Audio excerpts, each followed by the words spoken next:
Hello everyone, welcome back to my YouTube channel. So today we are gonna start the DDA algorithm. I hope आपने last algorithm अच्छे से पढ़ी थी जो मैंने आपको करवाई थी, that is a polygonal algorithm. So let's start with the DDA algorithm. So what is DDA algorithm? DDA algorithm की full form है Digital Differential Analyzer, that is DDA.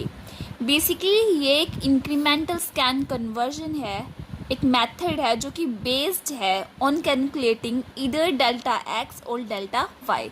इस एल्गोरिदम में हम कैलकुलेट करेंगे या तो डेल्टा एक्स को calculate कर लो या फिर डेल्टा वाई को कैलकुलेट कर लो. तो इसकी जो डेफिनेशन है ऐसे कि ऐसे ही हमने याद करनी है कि ये एक इंक्रीमेंटल स्कैन कन्वर्जन है जिसमें इंक्रीमेंट होता है कि हम फॉर एग्जांपल इमेजिन करके इंक्रीमेंट करते हैं कि जैसे लेट इमेजिन, या फिर जैसे हम मैथ्स में करते होते थे कुछ इक्वेशंस करते होते थे या फिर कुछ डिफरेंशियल इक्वेशंस करते थे, तो वैसे ही हमने इमेजिन करके यहाँ पर इस एल्गोरिदम को करना है. तो ये एक इंक्रीमेंटल स्कैन कन्वर्जन मेथड है जो कि बेस्ड है ऑन कैलकुलेटिंग डेल्टा एक्स और डेल्टा वाई. तो जो ये एल्गोरिदम है ये जनरेट करती है line from the differential equation. And basically जो ये DDA नेम है ये हमारे पास आया है फ्रॉम दी मैकेनिकल डिवाइस जो कि हम यूज़ करेंगे to solve differential equation by numerical method. Numerical method जो हम मैथ में यूज़ करते होते थे छोटे होते हुए, या फिर 10th क्लास तक हमने यूज़ किया, सभी ने मैथ पढ़ा है 10th क्लास तक. तो आई होप किसी को इतनी कोई इशू नहीं आएगा. पर स्टिल अगर आपको मैथ्स इतना पसंद नहीं है या फिर आपको इतना अच्छा नहीं लगता है मैथ्स, तो मे भी आपको कोई प्रॉब्लम आए इसमें से करने में कुछ इश्यूज़ आए. बट अगर आप स्टेप बाय स्टेप इसको पढ़ोगे, इसको अच्छे से देखोगे, समझोगे, तो आपको वो भी इश्यूज़ नहीं आएंगे. So let's find out successive X and Y. Okay, so let's find out successive xy values by simultaneously incrementing x and y by small steps proportional to the first derivatives of x and y. So first derivatives जो हमारे x and y के हैं, अगर आपको याद हो last algo हमने जो करी थी उसको याद करना बहुत ज़रूरी है, क्योंकि जब आप एक सिंपल डेरिवेशन याद कर लेते हो, उसके मतलब समझ लेते हो कि सिंपल डेरिवेशन में हमने कैसे क्या चीज़ कैलकुलेट करी थी, उसमें एक्स एंड वाई का मतलब क्या था, तो आपको जब उससे थोड़ा डिफ़िकल्ट वन डेरिवेशन करते हो तो आपको पता होता है कि इसका मतलब क्या है. तो आई एम श्योर आपने वो जो इक्वेशन हमने लास्ट टाइम करी थी आपको वो याद है, उसमें हमने कैसे कैसे क्या चीज़ फाइंड करी थी, क्योंकि ये बहुत ही इंपॉर्टेंट है. अगर आपने वो चीज़ अभी नहीं देखी, अभी आपने वो हमने जो डेरिवेशन लास्ट टाइम करी थी वो आपने नहीं करी है, तो प्लीज़ आप एक बार जाओ वहाँ पर, लास्ट जो मैंने वीडियो अपलोड करी थी तो वो वीडियो एक बार चेक करो एंड देन उसके बाद ये वाली एल्गोरिदम स्टार्ट करो, क्योंकि मेन जो बेसिक एल्गोरिदम थी वो एल्गोरिदम बेसिक है. तो अगर आपको वो बेसिक एल्गोरिदम समझ में आ जाती है तो ये हमारा सेकंड स्टेप है, सेकंड एल्गोरिदम है जो आपको समझ में आएगी उसके बाद. So let's start with this कि अगर हमने फाइंड करना है एक्स एंड वाई के इंक्रीमेंटल जो हमने फाइंड करने हैं एक्स एंड वाई के, एक small step proportional to the first derivative of x and y. मान लो given the end points x1, y1 and x2 and y2 are line segment, कि ये लाइन सेगमेंट है. We know the slope m. अब हमें value पता है m क्या है, हमने पढ़ा है ये पहले कि m की वैल्यू कैसे फाइंड आउट करते हैं, हमें पता है ये. तो m is equal to Y upon X था हमारा dx अपॉन dy. तो y यहाँ पे क्या है, y2 minus y1, x2 minus x1. तो ये हमारा जो है पहला इक्वेशन है. उसके बाद अगर मान लो हमारा कंसेक्यूटिव पॉइंट्स है हमारे पास, if xi, yi and xi plus 1, yi plus 1, हमारे पास दो कंसेक्यूटिव पॉइंट्स हैं.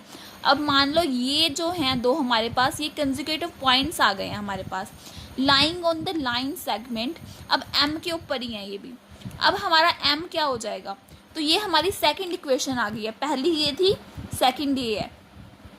उसके बाद मान लो we can say yi plus 1 minus yi is equal to delta i. तो मान लो कि ये चीज़ें हैं, ठीक है.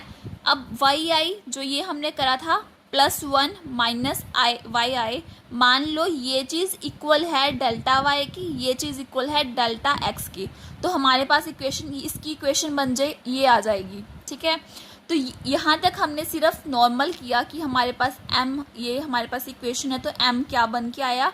अगर हमने इसके आगे कंसेक्यूटिव पॉइंट्स लिए, ये कंसेक्यूटिव पॉइंट्स लिए, तो हमारे पास m बन के आ गया ये। तो अगर हमने इसको मान लिया डेल्टा y, इसको मान लिया डेल्टा x, तो हमारे पास ये इक्वेशन आ गई है। उसके बाद यहाँ तक समझ में आया। उसके बाद क्या हुआ, in DDA algorithm the line is sampled at unit interval in one coordinate and corresponding integer value, मतलब nearest to the line path, is then calculated for the other coordinate। अब other coordinate के लिए हम find करेंगे, मतलब मान लो इधर delta x is equal to 1 या फिर delta y is equal to 1, तो हम कंसिडर करेंगे a line slope with positive slope, delta x1 is less than x2 and y1 is less than y2, the line is processed from the left end point to the right end point। तो ऐसा है अगर, तो if slope m of the line is less than equal to 1, अगर हमारा slope m जो है वो लेस देन इक्वल टू 1 हुआ, लेस देन इक्वल टू 1 हुआ, या फिर हमारा delta y less than equal to delta x हुआ, तो उस कंडीशन में, अब हमारे पास ये कंडीशन आ गया, उस कंडीशन में हम यूज़ करेंगे delta x is equal to 1। ठीक है, अब कैलकुलेट करेंगे हम डेल्टा y, कैलकुलेट करेंगे delta y is equal to m dot delta x। ये इक्वेशन कहाँ से आई, बहुत से क्वेश्चंस होंगे, ये इक्वेशन हमने यहाँ से ही ली है। m डेल्टा y हम कैलकुलेट कर रहे हैं, डेल्टा y इधर आ जाएगा, m को हम उस साइड लेके जाएंगे, यहाँ पे डिवाइड हो रहा था, उस साइड जाके ये क्या हो जाएगा, मल्टीप्लाई। अगर आपको बेसिक मैथ पता हो, जब यहाँ पे मल्टीप्लाई हो रहा है तो इधर से अगर कोई वैल्यू इधर आएगी तो वो क्या होगी, डिवाइड हो जाएगी। यहाँ पे डिवाइड हो रहा है तो वो मल्टीप्लाई हो जाएगी। प्लस हो रहा था तो यहाँ पे आके वो माइनस हो जाती, माइनस हो रहा था तो प्लस हो जाती। तो ये बेसिक रूल्स हैं मैथ्स के, आपको पता होंगे आई एम श्योर। अगर आपको नहीं पता तो कोई बात नहीं, मैंने आपको अभी बता दी। यहाँ पे डिवाइड हो रहा था, हमने डेल्टा वाई फाइंड करना था, जब डेल्टा वाई इस साइड गया तो हमने m को इधर लाना था, तो ये दोनों में क्या इक्वेशन बनी, मल्टीप्लाई की इक्वेशन बनी, मतलब डेल्टा x मल्टीप्लाई m, तो ये बन गया हमारे पास इक्वेशन। उसके बाद डेल्टा y, अब हमने एक पता करा कि अगर वो ऐसे हो कि वो लेस देन इक्वल टू 1 हो, लेस देन या इक्वल टू 1 हो, तो उस कंडीशन में हमारे पास डेल्टा x की वैल्यू 1 आ जाएगी। इस वजह से यहाँ पर क्या हुआ, हमारे पास डेल्टा x की वैल्यू को हमने 1 कंसिडर कर दिया। तो हमारे पास एक इक्वेशन आ गई है कि जब हमने m को मल्टीप्लाई करा 1 के साथ तो हमारे पास अकेला m आया, तो हमारे पास डेल्टा y की इक्वेशन इज इक्वल टू आ गया m। तो एक इक्वेशन हमारे पास ये बन गई है। अब एक चीज़ का ध्यान रखना है, पहले इक्वेशन ये बनी, फिर ये बनी, फिर ये बनी, फिर ये बनी, अब ये ऐसे इक्वेशंस बनती जाएंगी, बट हर इक्वेशन का एक मतलब है, हर इक्वेशन को हमने कहीं ना कहीं आगे यूज़ करना है। तो इसको याद रखना है हमने कि कौन सी इक्वेशन कैसे यूज़ करी थी।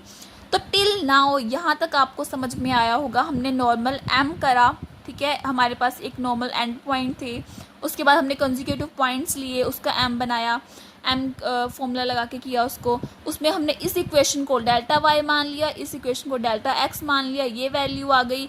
इस वैल्यू को यहाँ पे हमने ऐसे फाइंड किया डेल्टा y, अगर हमारे पास ये लेस देन इक्वल टू 1 था तो हमने इसको 1 माना डेल्टा x को, और यहाँ पे हमारे पास ये इक्वेशन आ गई। अब यहाँ से आगे कंसिडर करते हैं, as the result of the coordinate value of next point. अब नेक्स्ट पॉइंट पे आ जाते हैं हम, xi+1 yi+1 कैलकुलेट करेंगे हम। तो अगर हम बात कर रहे हैं xi+1 की, तो इज इक्वल टू होगा वो xi प्लस डेल्टा x, और अगर हम y की बात करते हैं तो वो होगा yi प्लस डेल्टा y। अब आपको याद हो कि हमने डेल्टा y को यहाँ पे ऊपर किया था, delta y is equal to m, तो हम यहाँ पर अगली इक्वेशन में क्या करेंगे, सब्स्टिट्यूट कर देंगे, delta x is equal to 1, delta y is equal to m। तो यहाँ पे डेल्टा x की वैल्यू हमने यहाँ पर करी थी 1, यहाँ पे आ गया 1, यहाँ पे आ गया m, तो ये हमारी आ गई न्यू इक्वेशन जो हमने यहाँ से यूज़ करके बनाई है। ये इक्वेशन जो हमने ऊपर करा था उससे हमने ये किया, यहाँ से हमने ये करा। तो उसके बाद क्या हुआ, if slope m of the line is greater than 1, अब हमने यहाँ पर क्या किया था, यहाँ पे इक्वेशन आई थी अगर वो लेस देन इक्वल टू 1 हो तो ये हो जाए, राइट। अगर वो लेस देन ग्रेटर देन 1 हो, अगर हमारी यहाँ पे कंडीशन लेस की जगह ग्रेटर हो, delta Y greater than delta X हो, तो उस कंडीशन में हम क्या करने वाले हैं, उस कंडीशन में हम delta Y is equal to 1 करने वाले हैं। अब हमारी बारी है डेल्टा वाई को 1 बनाने की। ओके, तो उसके बाद हमारा क्या हुआ कि हमने कैलकुलेट करना है डेल्टा एक्स अब, राइट। तो डेल्टा एक्स को हम कैसे फाइंड करेंगे, जब डेल्टा एक्स को हमने कैलकुलेट करना है, हमारे पास ये इक्वेशन है delta X is equal to delta Y upon delta X. But अब हमने क्या किया, अब हमारे पास है delta Y is equal to 1, ठीक है। हमारी ये इक्वेशन होती है M is equal to delta Y upon delta X. तो हमने यहाँ पे फाइंड करना डेल्टा एक्स को हमने इस साइड लेके इन दोनों का इक्वेशन क्या हो गया, यहाँ पे दोनों ये चीज़ इधर आई, ये चीज़ यहाँ पे आ जाएगी, ठीक है। तो delta X is equal to delta Y upon M हो गया। अब डेल्टा वाई की वैल्यू हमने फाइंड करी कि अगर ग्रेटर है तो 1 आ जाएगी, तो यहाँ पे हमने 1 फाइंड कर दिया। तो हमारे पास डेल्टा एक्स की वैल्यू क्या आ गई, delta X is equal to 1 upon M. अब ये वैल्यू क्यों हमने डालना है इक्वेशन 4.6 4.7 में, जो कि थी equation delta I plus 1 is equal to delta I plus delta X. अब डेल्टा एक्स की जगह पे क्या आ गया, 1 अपॉन एम हमने यहाँ पे पुट कर दिया। और हमारी इक्वेशन 4.7 थी ये, तो हमने यहाँ पे डेल्टा वाई की जगह पे क्या पुट करना है, 1। तो हमने यहाँ पे क्या पुट कर दिया, 1। तो ये आ गई हमारी main equation. Okay, so now consider a line with negative slope. ये हमारा एंड है, यहाँ तक हमने अपनी इक्वेशन को करना है।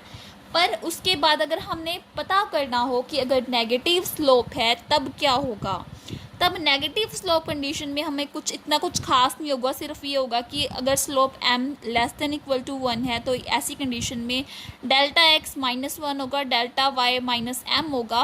और उस इक्वेशन को हमने इसी इक्वेशन में पुट कर देना है, इसी इक्वेशन में पुट कर देना है। एंड अगर हमारा वो ग्रेटर देन हुआ तो वो ऐसे ही इसके साथ माइनस लग जाएगा, इसके साथ माइनस लग जाएगा और इसके साथ माइनस लग जाएगा, delta y is equal to -1 और वो इक्वेशन आ जाएगी, आएगी यही इक्वेशन, पर ये माइनस में आएगी क्योंकि अब हम नेगेटिव की बात कर रहे हैं, पॉजिटिव की बात नहीं कर रहे हैं।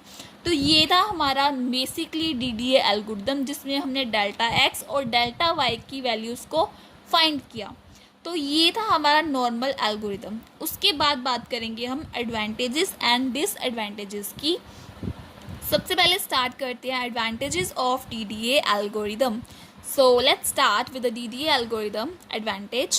So what are the advantages of DDA algorithm? Basically DDA algorithm एक fastest algorithm है than the direct use of line equation. अब हमने line equation use करी थी, ठीक है, direct method use करा था, उससे ज़्यादा ये फास्टेस्ट इक्वेशन है as the calculations point on the line without any floating point multiplication, कि यहाँ पर वैसे मल्टीप्लिकेशंस वगैरह नहीं हैं, तो ये बहुत ही फास्टेस्ट है, हमारी कैलकुलेशंस होती हैं इसमें। पर इसकी कुछ डिसएडवांटेजेस भी हैं। For example it is time consuming, ये टाइम कंज्यूमिंग है as it deals with the round off operation, क्योंकि इसमें राउंड ऑफ ऑपरेशंस आते हैं और कुछ फ्लोटिंग पॉइंट अर्थमेटिक इक्वेशंस आती हैं।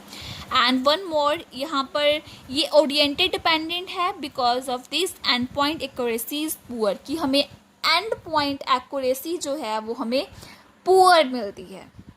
अब हम करने वाले हैं algorithm for DDA method.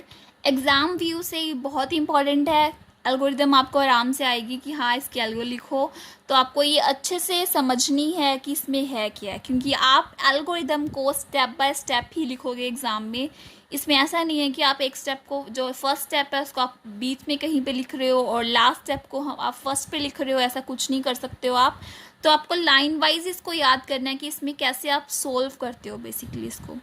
So for example हमारे पास एंड पॉइंट्स है the line segment x1 and y1 x2 y2, हमारे पास दो एंड पॉइंट्स हैं कुछ ये। तो input the end points of coordinates calculate करेंगे सबसे पहले value D X and D Y की। ये आपको पता है कि कैलकुलेट कैसे करते हैं। उसके बाद हम करेंगे set the running coordinates X Y to the starting value x1 and y1। उसके बाद हम डिटरमाइन करेंगे length of the line. Length के लिए हम क्या करेंगे, absolute D X is greater equal to absolute D Y. तो हम सेट कर देंगे लेंथ को डी एक्स, और एल्स अगर ये लेस देन है तो हम सेट कर देंगे लेंथ को डी वाई। अब उसके बाद हमने कैलकुलेट करना है D X delta X and delta Y. Delta X को हम ऐसे फाइंड करेंगे। अब यहाँ पर जो आपको समझने वाली बात है ये है कि आपको समझना है कि आपने कब डी एक्स को लेंथ यूज़ करना है, कब डी वाई को एज अ लेंथ यूज़ करना है।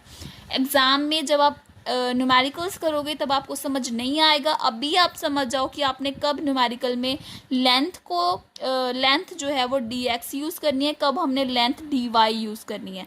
तो जब हमारे पास डी एक्स की वैल्यू ग्रेटर इक्वल टू होगी तो हमने डी एक्स यूज़ करना है। अगर डी वाई की वैल्यू ज़्यादा होगी तो डी वाई को यूज़ करना है एज अ लेंथ। उसके बाद हम डी एक्स डी वाई को यूज़ करेंगे, इसकी वैल्यूज़ फाइंड करेंगे। उसके बाद हमने करना है प्लॉट करना है पॉइंट एक्स वाई इन दी लोकेशन। उसके बाद एक छोटा सा हमारे पास है कैलकुलेट करने के लिए डी एक्स डी वाई को। आई इज इक्वल टू 1। अब थोड़ा सा मान लो वाइल हमने कंडीशन लगाई है i is less than equal to length. Plot करेंगे इंटीजर एक्स और integer y. X is equal to x plus delta x, y is equal to y plus delta y, i is equal to i plus 1 और यहाँ पे bracket close. अब ये जो चीज़ है अभी आपको मे भी समझ ना आ रही हो कि आपने कैसे फॉर्मूला लगाया है, बट जब आप न्यूमेरिकल करोगे तब आपको अच्छे से समझ में आएगा। ये लास्ट वाला पॉइंट है जो, क्योंकि इसमें जब आप प्लॉटिंग करोगे ग्राफ में तब आपको ये चीज़ क्लियर होगी। बट आई होप आपको ये चीज़ क्लियर हुई है डी एक्स डी वाई को कैसे फाइंड करना है, कैसे किस चीज़ को लेंथ लेना है, और यहाँ पे डी एक्स डेल्टा वाई को कैसे फाइंड करना है। और ये प्लॉटिंग वाला पॉइंट जो है ये आप न्यूमेरिकल के लिए छोड़ दो, जब न्यूमेरिकल करोगे तब आपको ये चीज़ अच्छे से क्लियर होगी। बट अगर आपको पेपर में एल्गोरिदम आता तो आपने सारा का सारा जो मैंने आपको समझाया ये आपको लिखना पड़ेगा, क्योंकि तभी आपको मार्क्स मिलेंगे। और हो सके अगर आपको पूछा भी नहीं गया है कि आपको न्यूमेरिकल नहीं पूछा है, न्यूमेरिकल करना है ये वो, तो आप न्यूमेरिकल लेके न्यूमेरिकल को एक्सप्लेन कर दो, तब आपको और अच्छे मार्क्स मिलेंगे। क्योंकि न्यूमेरिकल एक्सप्लेन करोगे तो आपको जो चेकर होगा, जो आपको एग्ज़ाम चेक करेगा, उसको समझ में आएगा कि हाँ आपको अच्छे से एल्गोरिदम पता है एंड आप उस एल्गो को लेके आप न्यूमेरिकल भी कर रहे हो, तो आपको हर चीज़ क्लियर है अच्छे से, तभी आपको अच्छे मार्क्स मिलेंगे। क्योंकि अभी आप छोटी क्लास में नहीं हो कि आपको जो क्वेश्चन पूछा गया बस उतना ही आंसर लिख दो, क्योंकि आपके जो क्वेश्चंस होते हैं वो बड़े मार्क्स के होते हैं, तो उसके अकॉर्डिंग आपको क्लियर हर एक चीज़ पॉइंट क्लियर करना पड़ेगा।